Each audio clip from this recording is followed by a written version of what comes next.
So I don't know. So talk about. Well, let me see. Kim came on. Kim came on after the. I started working on the last tabloid issue. Okay. I think I submitted for reviews there. It'd be 36, 27, 36. That was the summer of '77. Yeah. So now a mutual friend brought Kim over to the apartment. Frank Lovenci. I was living in a 3-bedroom apartment, and Mike had his own place. But we had one bedroom that was just set up as a kind of a production room. And this guy came over with Kim, and I met Kim, and well, tell me if this is correct, but you just came back from Europe. Mm-hmm. And you didn't really have a job. I had a job-type job, just this stupid clerical thing to make money, but I had no idea what to do with my life or career. Little did you know. But I loved comics, and Kim was just full of juice. I mean, he saw what we were doing, and he read the mag. We gave him, kind of showed him all the issues of the magazine, and he was just hot to trot. He was just really into it. And he said, can I help out? And Christ, anybody who could help out at that point. We even had like interns. We were like 22 or something. We had like 18-year-old interns. And we took him into Newsworks once at midnight, which was insane. I didn't know that. Yeah. corrupting the minor. Yeah. Oh, that's right. I do remember that. Yeah. That was one of the kids that we had working for us in the Rock and Roll Expo. Yeah. We That was really. dangerous. Oh, boy, we took on big trouble.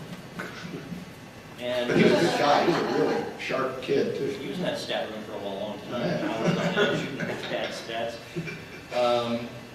We had an event at the University of Maryland. It was this is the area we were living in at that time. It was University of Maryland, College Park, just outside of Washington D.C. And I had been involved with a group there called the University of Maryland Comic Arts Society. One of the things we did was we put on conventions, mini conventions, and so forth. And I think Don McGregor came down to one of them, and I think that's where I met Ken. Do you remember this one? That's quite possible, because I remember that I met up with Don McGregor. I was a big Don McGregor fan at the time. Having lived in Europe, I know any better. I have Elton John, you have Don McGregor. It's no skeletons. And Richard McCarthy. So, Ken was just into it, I mean, I love publishing. I've been publishing since I was like, 14, 1967. I learned how to pay stuff, all by myself, just in my room. Did all this stuff, and back then, when my dad was Xerox, this little fanzine in his office. Bless his soul, he was very supportive. And I mean, I just loved publishing. That was the whole idea of creating this, this product that you could hold in your hands. And somehow I think Kim just really took to it. I've been involved, even overseas, I'm involved with a group of fans that put out a small fanzine called Dressing Up Wowie Kazowie. It was actually an interesting group because it was Dean Mulaney, the guy who went on to publishing Clips Comics, was one of the big letter packs at the time. The letters column at that time was when people all communicated and met each other. And Dean got together all the major letter packs from Marvel Comics at the time, of whom I was one. And so we actually got together and published a fanzine. And there's actually a lot of people who went on to become professional, cartoonists or editors since then.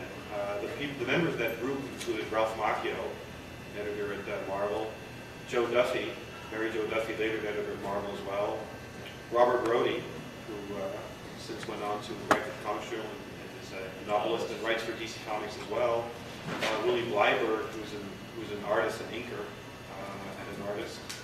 It was pretty high. A lot of those guys, who used to write letters, turned out to be professionals, and I was one of them. So I sort of had that prime. I wasn't really involved because obviously in Europe wasn't all the production aspect of the comics of the fanzine, but I was into it. Publishing just seemed like a really cool thing to do. Then when I came over and met Gary and Mike, it sounded like, wow, this is the greatest. And it was. For a while. Actually, it was.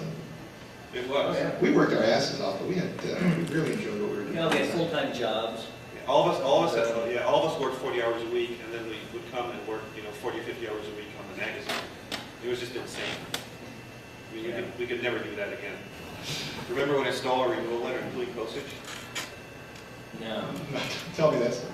Yeah, I was working a clerical job, and it was Christmas. It was like Christmas Eve, and they were all kind of bummed there because they needed someone. They had to have someone stay at the office till the end of the day. Nobody wanted to, so I volunteered, and they were so grateful. They were so happy. Like, oh, that's really nice, Kim. It's Christmas.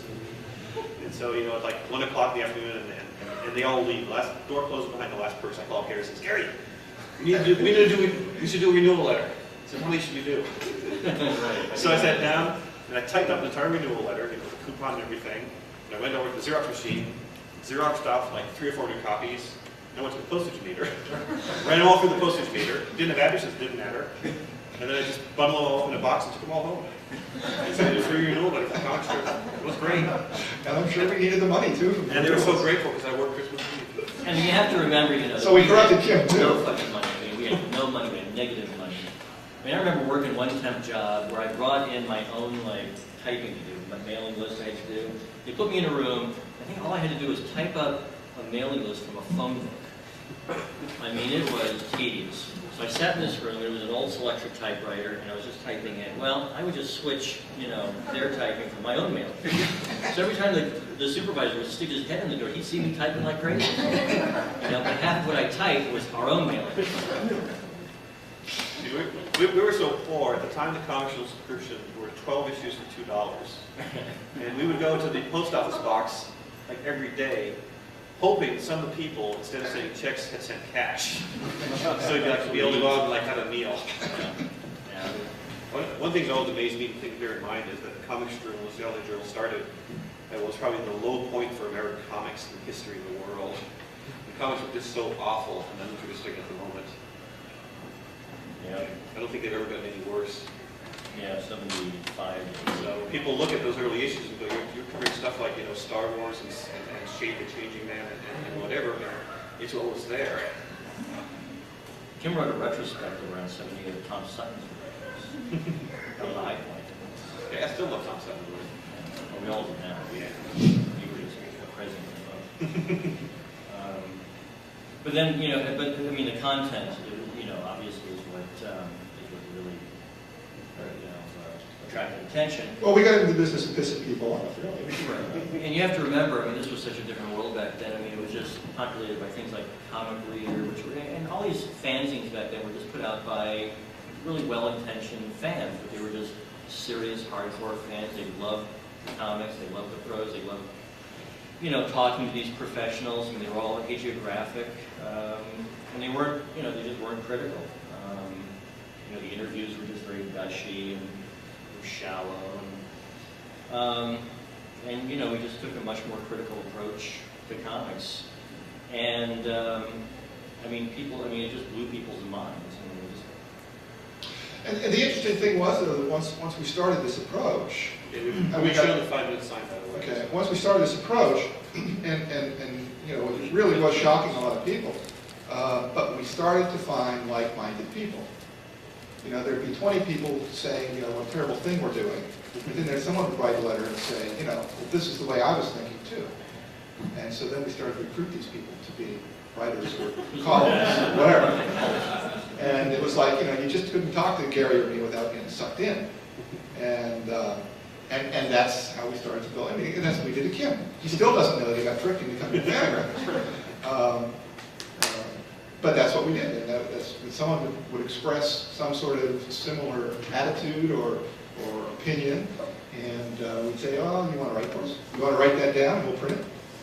And you know, the thing is, I mean, we never really had an agenda. We never had like a real plan. It was very organic. It just evolved out of our own, you know, our own interests and our own passions and our own direction, our own values, and became what it did. You know, like the interviews, I mean, for example. I mean, somehow I just wanted to run long interviews. And I didn't want to pander to people's short attention spans, which have only gotten shorter over the years. I very clearly remember debating whether it was actually feasible to run a guillotine interview all the way up to 8 pages. Is that right? Issue 38, it was like 8 pages. Boy, they should cut that. People might not be able to tolerate 8-page interviews. I think it was more than 8. It was too much. Well, yeah, I mean, that was shorter compared to now, or just compared to what it became. But yeah, I don't remember that. Yeah, that sounds reasonable. We were sort of groping our way to, you know, finding out what we wanted to do.